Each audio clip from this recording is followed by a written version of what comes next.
Good afternoon, everybody. Happy Friday. We are here for Unlock Your Way with STK, and I am live today with the incredible, the outgoing, the charismatic connector, Daniel Andrews. Welcome, my friend. Thank you. Appreciate it. It's good to be here. I'm always curious to see what adjectives people use to describe me. So now I know. Do you like those three new ones that I just came up with on the fly? Those are beautiful. I always wonder, and it's probably, I tend to stay on the self-critical and defensive side of things, thanks to, Dad, who's a fighter pilot.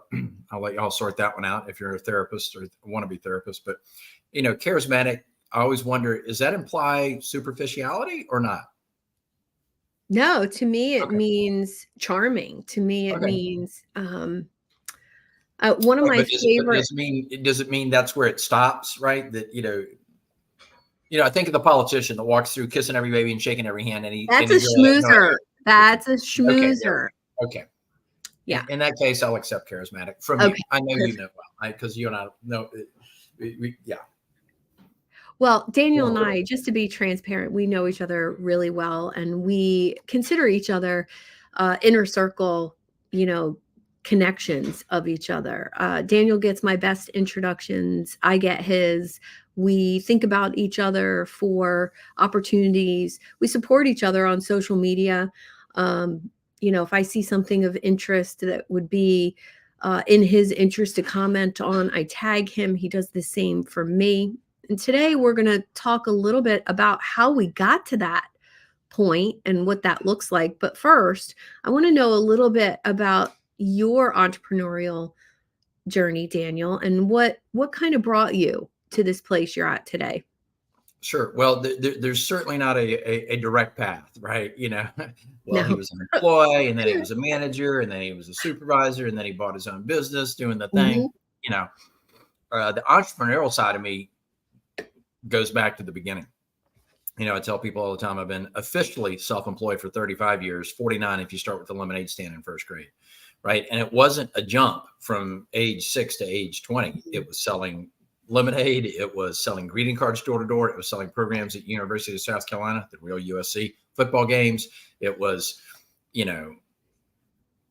finding the farmer that needed help, literally picking up pecans that had fallen from the trees at 15 cents a pound. That tells you all I am, right? It's always been the entrepreneurial hustle, for me in that regard.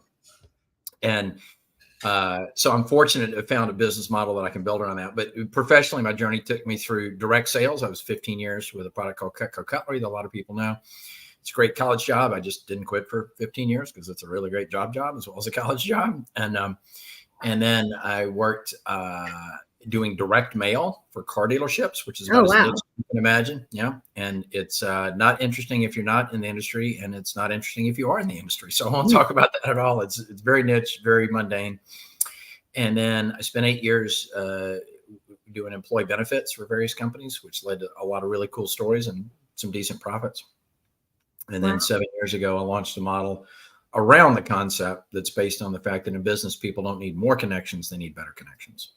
So yeah, that's so true. And you gave me a flashback to one of my first jobs at a dental office was picking up the phone and showing my age, just pushing the buttons, but calling people to confirm appointments. And it was so mundane and so boring, but really got me over that fear of picking up the phone and dialing with a purpose. Yeah. And there's value in that, right? There is. Yeah. So, discovering that you had this ability to see patterns, see connections, to listen for how people should be connecting. When did that kind of aha moment come to create a business out of that? Yeah. Well, that was a journey, right? And the ability to see patterns and connections has some fairly fortunate side effects. It means I'm really good on standardized tests, right? So I went to college on somebody else's dime, i.e. the universities, because they thought I was smart, and I was fine to let them think that. it means I'm pretty good at jigsaw puzzles, but there's no market for being good at jigsaw puzzles, right? And then, Mhm. but it also means that I can kind of see past what people do and focus more Mm. on who they do it for, and more importantly, why, not why they do it, why their customers hire them, right? Yeah. You know, a mentor to you and me both, John Berghoff, once said, fall in love with their problem, not your solution. And Mm. not going down that rabbit hole, except to use that as a touch point for the fact that I was talking to two people yesterday, kind of co-creating some value between them in real time. And one of them has a one voice coaching program where he teaches teams that, you know, that their verbal representations of their company are all very consistent. That doesn't mean they all parrot the same words, but that they don't contradict each other, that they reinforce the same values for the org. And the other woman was someone who helps people with internal or external audiences sound good from stage. Mm. And they're like, yeah, I don't see, you know, any overlap. I'm like, you don't? Because I see a ton, right? Companies about that size that are willing to invest on Yeah, good verbal representation for their executives are willing to invest in good verbal representation for their team and their field workers. for sure. And they're like, oh, I'm like, see, there you go. It's the same guy cutting the check or gal cutting the check in both Yeah. cases. We need better messaging, right? And they're like, and it's just a question of getting up, you know, ground level. There's not a lot of parallel. I mean, every mover knows they need a network with a realtor, Mm-hmm. but every mover that I've ever said, yeah, and divorce attorneys too, right? They always look at me like, I mean, it's clear. It's never crossed their mind ever. And I'm like, Mm-hmm. yeah, okay, well, that's why you should pay me, because I have ideas like that, you know, that makes Yeah. sense. Yeah. Well, it's really the it's not that direct connection, right? It's the who's the connection behind that connection. Right. And that was really an eye-opening piece for me. You know, I've Mhm. always done speaking to groups and, you know, realized that my customer could be in the audience, but what about the people who are behind those people in the audience? And that spider web effect of connecting with the right people behind them was really the clarifying moment for me, going through your program and hanging out with you, was that realization that, wow, it's so much more than It, just the direct referral. it is, and there's depth to that. And I think that people as a whole are visual. Thank you, Gordon. Yeah. I think that people as a whole are visual, and so it makes it difficult to kind of see, you know, behind the scenes, right? Wizard of Oz is a good example. Everybody was focused on what was Mhm. visible and not what was behind the curtain. And Yeah. that metaphor came out of my mouth off the top of my head in real time. So maybe it wasn't a good one because there was some form of subterfuge or Mhm. misdirection, you know, in the Wizard of Oz there with the wizard. But I think that, you know, people go out and they're looking for revenue, right? The business needs revenue to survive. I don't Mhm. mistake that. Profits come from revenue. Revenue comes from customers. Customers Right. come from prospects. But the best prospects come from referrals for a whole bunch of reasons. Mhm. And I think people, you know, start with, you know, here's my card. Do you need me? Okay, if you let me give you two, just in case you meet somebody that needs me. And that's as far as their depth goes. Instead of going, I'm in the roofing business. I need to meet a guy in the gutter business. I need to meet a person in the water mitigation business. I need to meet a person in the insurance business, Mhm. because those people hang out with a higher number than average of people that are going to want to have a conversation with me. Right. Right now, the insurance agent, maybe not in the moment, but sooner or later, he's going to have hail damage claim, and the customers are going to be, oh, who do you recommend for roofs? Because they don't have experience with roofs, but the Mhm. insurance agent should, right? And the gutter people are talking to people at about the same time. We were up there hanging your gutters, and we noticed that, and vice versa. I was all up on your roof, and man, Yeah. those gutters look like crap, right? What are you going to do about that? Yeah. And so they miss the fact that there's people that exist in the world that have a higher than average Mhm. incidence of connectivity, engagement with the people that should be their customers, and they Yes. need to figure out who those people are and then pursue relationship with them. Yes. And what I just thought of, based on what you just said, I've never had a problem, connecting with other people who label themselves as a business coach, other business coaches. And, in the beginning of trying to connect with other business coaches who had different zones of genius, I was met with a lot of resistance. Well, why would I refer clients to you when I could just do those clients or help those people? And this is something interesting that comes up in the coaching field, in the online space a lot, is that when you're so general, you really can't get quality referrals. So because I'm super specific about who I want to work with, so are you, we end up getting introduced to the exact person we're looking for over and over and over again. In fact, 5 of my clients actually look alike. What? It is because you found another Jason Croft. There's no way. No, I didn't find another one of them. There's no one like Jason Croft. There is no one like Jason Croft. Shout out to Jason. But when you're specific enough, it becomes easier to connect with people similar to you. Meaning, if you're a realtor and you specialize in helping people downsize, you can easily network with somebody who's a realtor who specializes in first-time home buyers in a slightly different area, right? So I think sometimes we limit ourselves a little bit.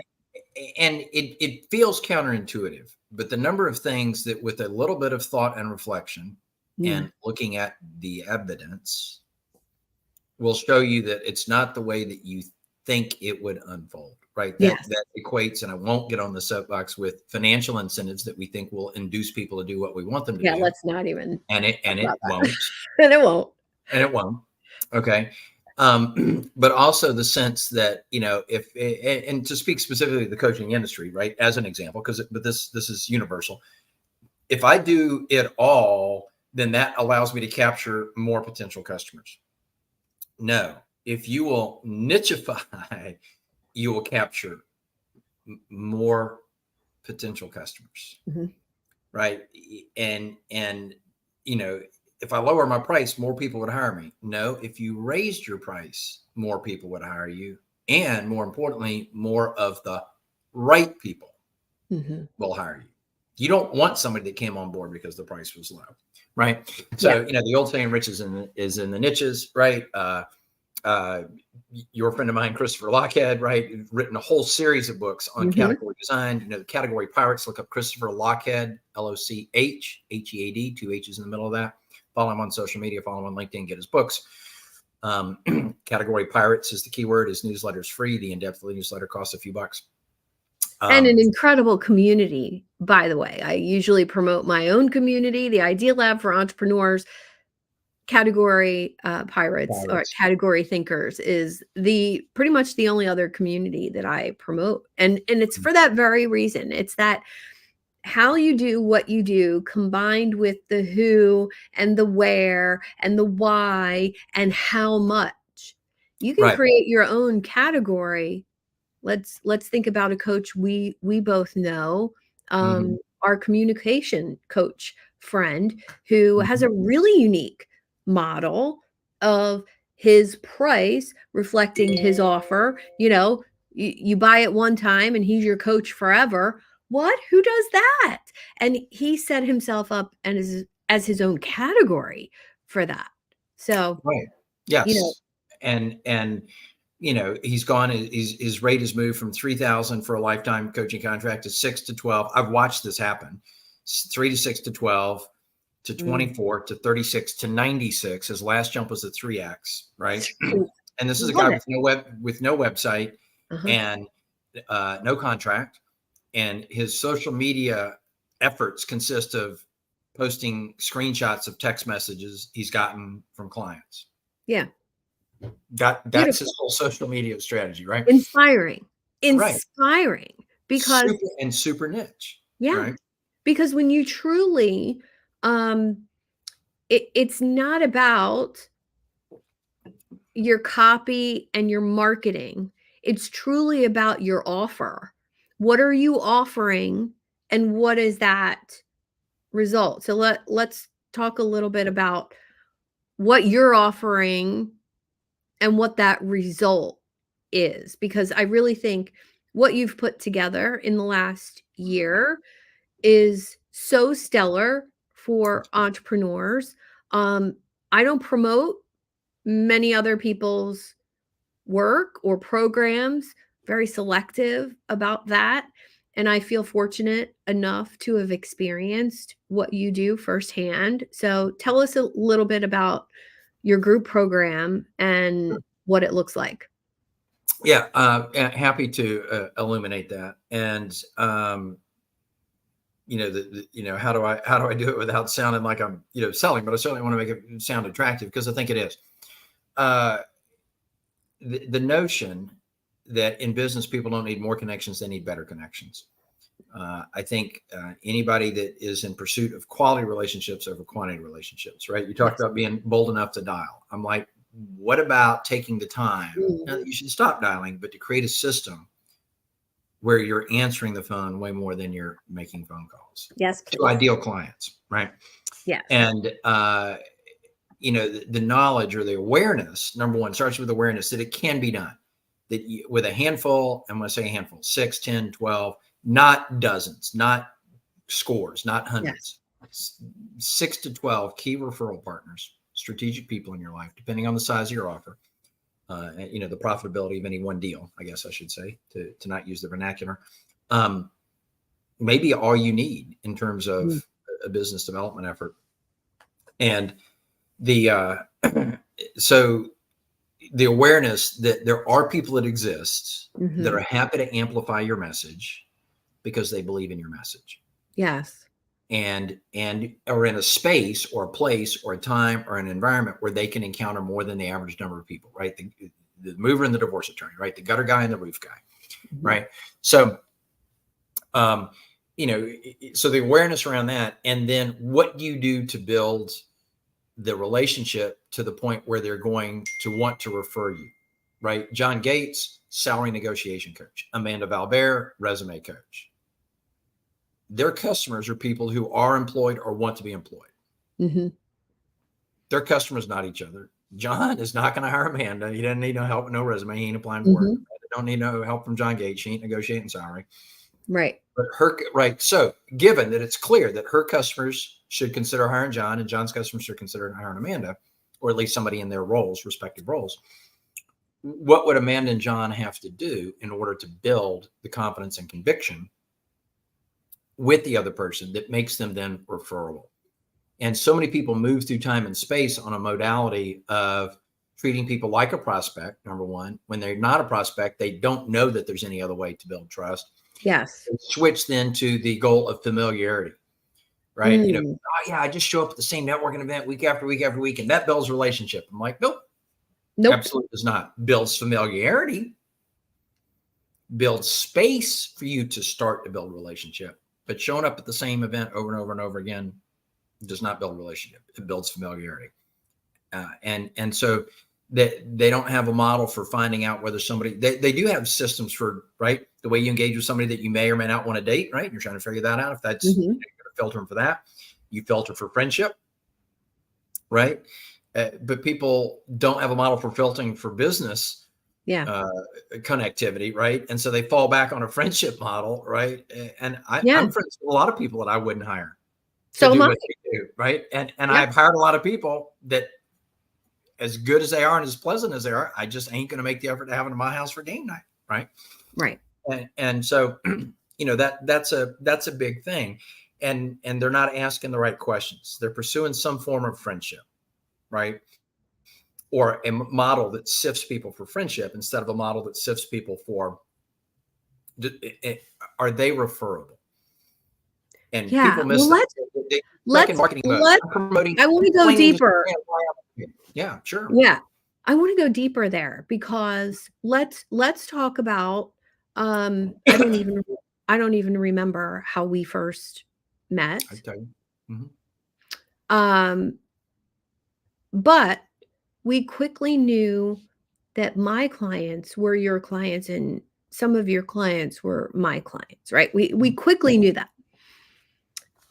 I won't say the introductions or the referrals started the first week. It's not something like, but we knew we got along. We knew we had similar values and morals when it came to referrals and introductions and affiliate fees. And, we talked about all of those things first.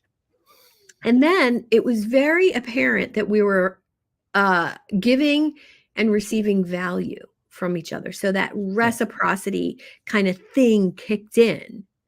And I think that's a 3-month process. It can be. Yes. Which is less time than you think it is, right? This is not wooing somebody for 3 months, right? This is checking in. This is being consistent in their business life, right?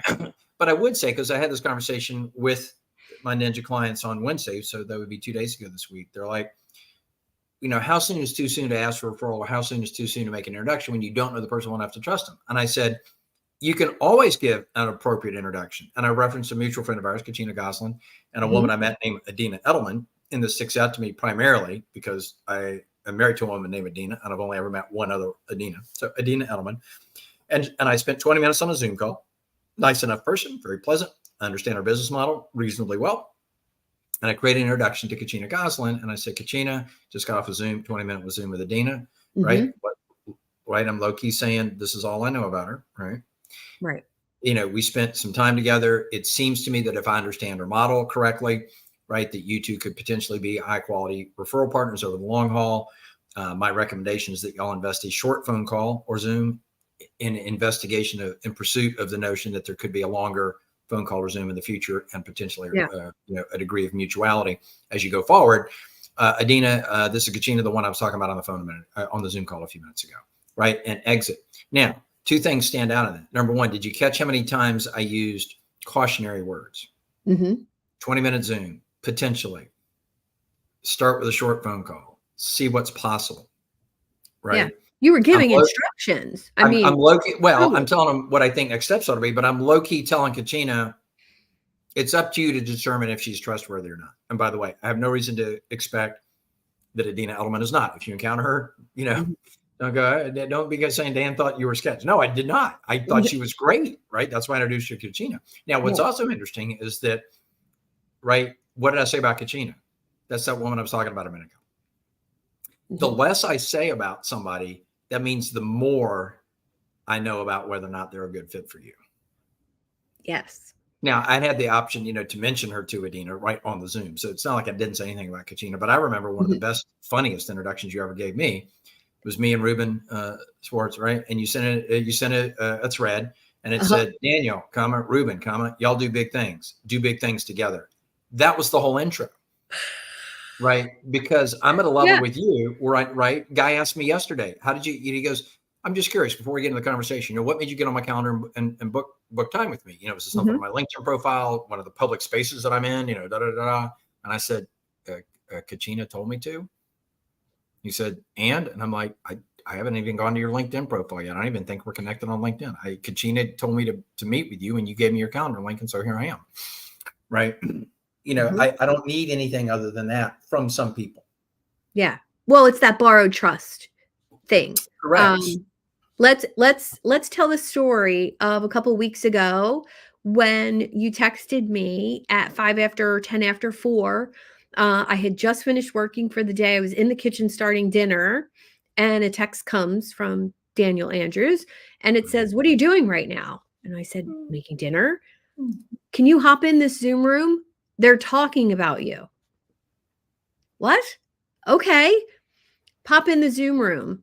And well, it was kind of a surreal experience that people were talking about me, or, somebody mentioned they needed a business coach. Somebody said me, then another person said me. And then you're like, hold on, I'll text her. I'll see if she can pop in the room. And everybody was that was a flex. I didn't even tell them. I just did it. That was a flex, right? Such a flex. That was me going, oh, you think you know STK? I know STK. Watch me flex this real quick. Yes. And I'm still 2 weeks later, from that Zoom room, shout out to Leon, Liam has invited me back, and 5 people from that Zoom connected with me on LinkedIn and got on my calendar for the sole purpose of, huh, I want to know how you did that. That was amazing. Who are you? What do you do? And they're really Yes. quality people too. They're not all looking to hire you as a business coach. No, no. They want to know, what is it that you do that makes people say your name in rooms that you're not in? And Yeah. how do you and I have a relationship where, you can say Suzanne Taylor-King 3 times in a row and spin around in a circle and she magically appears in your Zoom, right? What does that look like, right? How do you incantate, So amazing. Suzanne, right? Showing Yeah. up, right? Tongue of Toad and Eye of Newt and all that fun stuff, right? How do Yeah. you make that happen? Yeah. And, and I've gone to, and I don't do this as a show or a flex, but occasionally if I'm overbooked or mom needs something, because for those of y'all need to know, mom's 81, ill health, right? I'll pop in. I'll be like, hey, I'm here for a minute, right? I'll here's the link to my LinkedIn. That's usually all I start with because my calendar's already pretty full. And I'll say, I'll let the other people that are still here, help figure out who needs to work for me and who doesn't, and then I'll bail. And I've had to leave one early before it's my turn to do my elevator pitch. And I'm trying to remember who it was I asked. I think it was Stefan, but it could have been Mike. I've done one for you. Right. Yeah, maybe it was your thing. I said, I got to go. When my turn rolls around, just hold your hand up and be like, I'm speaking for Daniel Andrews. Yeah. And sometimes, other people do a far better braggy introduction, that people that really know you describe you in a way, like we just started this conversation with 3 adjectives to describe you that you wouldn't use yourself to describe yourself. But if somebody else says it about you, it's very authority building There in we a go. very authentic way. It's a better intro, not because your vocabulary is bigger than mine, but because of the whole wingman concept, right? The whole reason when people are dating, they want a wingman with them at the bar or the party is because there's some implied credibility. If I walk across the room at the happy hour and say, Fred, you need my thing. He goes, maybe I do, maybe I don't. And he leans back. But if STK walks across the room and says, Fred, now that we've chatted for a few minutes, I think you need what Daniel's got. He's like, what's he got? You're like, you know what? He can explain it better than I can. But based on the couple of key phrases you gave me, I think that, Daniel's got what you want. And now he's leaning in and he's coming across the bar or the restaurant to speak to me and be like, that's the case. And your languaging doesn't have to be perfect. You don't have to use the same phrases I use. Your elevator, your description to me or introduction doesn't have to mirror my elevator pitch. But there's some implied credibility that it's not me saying good things about me. Right. And there's something else to be said for that. Sometimes I notice people rehearse their elevator pitches so much that they become kind of robotic or contrived, and they feel very like, I'm trying to get you to buy something. But if I was to say to you, so Gordon Melville is joining us live, and I just think he is, I'm going to show my age and call him the bee's knees. Like, he is super cool, coach for men, so emotionally intelligent and centered and grounded, and just this inspiring person. And so whatever I can do to promote him, talk about him, encourage him, becomes just something that comes naturally from me. And me saying it, I don't know, it feels so raw and authentic because I love him. You should love him too. And I think that's a piece in marketing many people are missing nowadays with, just posting on social media or the DM cold messages. If one more person messages me about getting 40 leads a week, no, stop. I don't want 40 leads a week. Sounds like a nightmare. I don't want any leads ever. I want introductions, because a lead is not a prospect. A lead is a suspect. I want warm introductions. That's all I'm interested in dealing with. Meaning, if somebody said to me, call STK, I'd be like, or you can have her call me.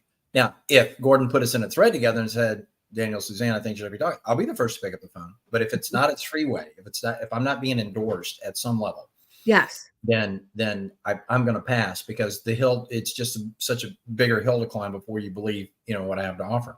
yeah, And conversation yesterday, right? A guy invited me to, the same one that said to me, what made you get on my calendar? I'm like, Kachino told me to. He's like, hey, I'm doing a live stream later today. And thank God I showed up, because there were two of us watching this live stream, me and one other person, right? And his featured guest, because he co-creates it with somebody else, was about how to build, relationships through your social media posts. And I'm going, I'm not being a smart aleck in the comments, but I'm like, but you can't.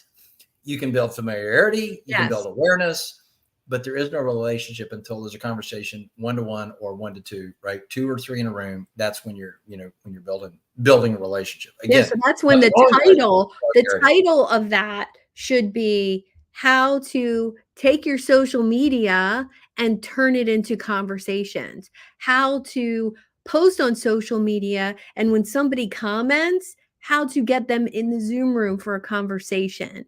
That should have been the conversation. Right. And he used the word hack, and I put, the best, and so I put in the comments, the best hashtag hack is authenticity, right? Yeah. There's a lot to be said for that. And I'm not saying that they were teaching bad information, but I'm just saying they were using the word relationship, out of the wrong context, right? And think about, I don't know if anybody else is keeping score, but between the two of us, we've used the names of 8 people that had that don't even know we're doing this today, right? Yeah. 9 if you count Gordon, who logged in to watch us do this, right? And it's not because we have affiliate programs with any of them, right? There's John Berghoff, the exchange approach. I get so worked up about that. People often ask me if it's my program or if I'm on a commission, and I'm like, no. And I would decline one if offered, right? I said, exchange approach just freaking changed my life, man. Are you kidding? Oh, changed my life. You introduced me to it, and I just introduced a client to it this morning, to their 90-minute free training. We went over the framework for my client's first event, and I said, look, I can go over this framework with you for your attractor event, but I think the best way for you to fully grasp it from a meta perspective is go to the 90-minute introductory training. And if anybody wants the link to that, put it in the chat and I'll share it with you. But go to that 90-minute training and listen, not only for you, but watch how the 90-minute goes. Watch the choreography, from that perspective of, oh, they're doing what they teach here. Right. Perspective. Well, and let me throw something out. I have no idea what the audience is. I'm not saying the exchange approach is right for all y'all. This is not like landmark, coaching, right? It's a borderline cult, right? But my point is this. So the point I want to make is this is a guy who's never done a social media post outside of a closed community, right? They have a one-page website with one event listed on it. They repeat every 60 days. Okay. He's got spends zero money on Google AdWords, right? As a marketing budget literally of zero, and is got 400 students around the globe, and producing a recurring revenue of approximately $2 million. Now he's got some expenses, right? That's not all going straight to the bottom line there. But my point is that what happened, right? I've had 4 or 5 of my friends, business acquaintances, get involved with exchange, long-term or short-term, because they found value in it. Yeah. I'm a raving fan. I've turned on Suzanne to it. She's turned into a raving fan, right? So why not have those people in your world, right, where you can build something? And several of these conversations lately, people think that networking is a subset of marketing. I'm like, no, marketing and building a network are a subset of biz dev. At 50,000 feet, the highest level that I reference, I used to take flying lessons, so everything's, feet structures. At 50,000 feet, that's where they meet. But marketing and relationship building separate immediately. Yes. They are two sides of the same coin, the coin being biz dev, the coin that's going in your pocket, to extend the metaphor a little bit more. But they have nothing in common. Yeah. Nothing in common Truly. except that they're biz dev. Marketing is not a subset of relationship building. Relationship building is not a subset of marketing. Truly. Truly. And I don't know how much more we can say about the idea of, truly knowing your connection. So to me, it wouldn't matter if, to me, what you were currently marketing. It doesn't matter.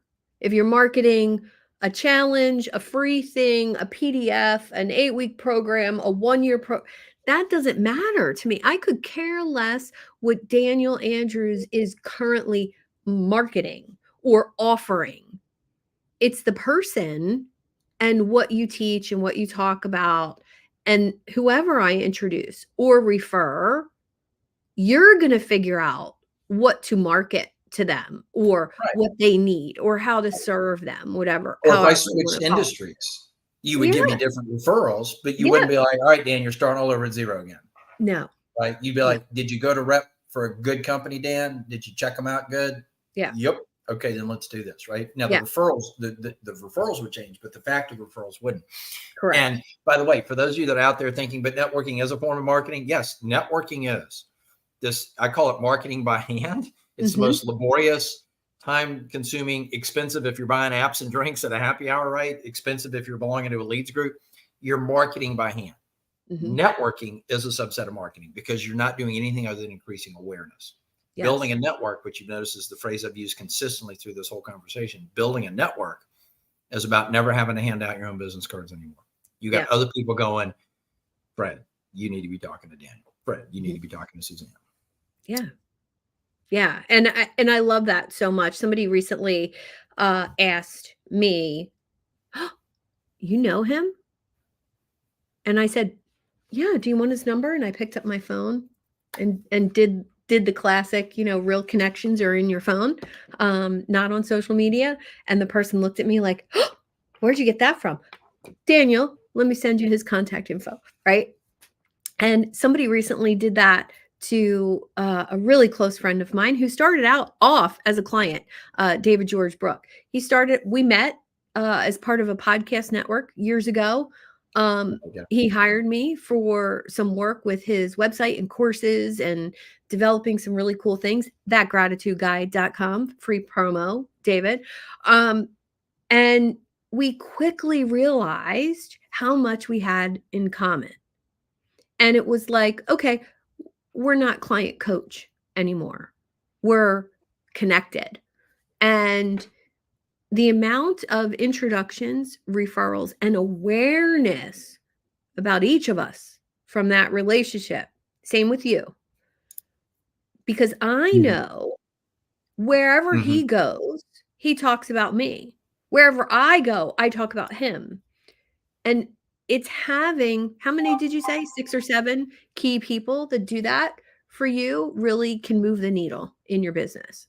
Yeah, anywhere from 6 to 12 in any industry can make that work. Yeah, it's really interesting. All right. Well, how can our listeners get in touch with you and find out more?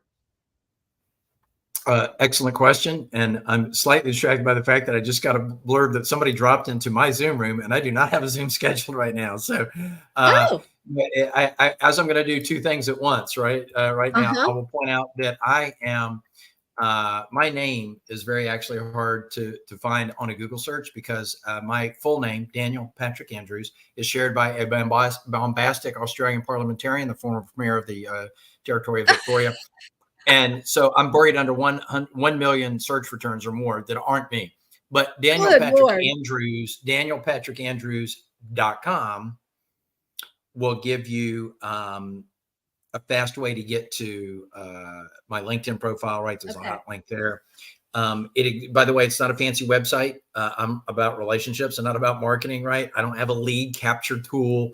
There's no freebie on the main page. If you'll simply give me your email address and then, I can pester you until you hate me, that doesn't exist, right? The website primarily exists to support my testimonials and my reviews and my recommendations. That's literally what it's there for. Beautiful. So if you're not impressed with my website, I didn't expect you to be, and I'm okay with that. I love it. I love it. Well, thank you so much for being Yeah. here today, and I appreciate you and love our connection. Let's see where we can go in 2024 with powerful connections. Thank you, Daniel. You got it. Rock and roll.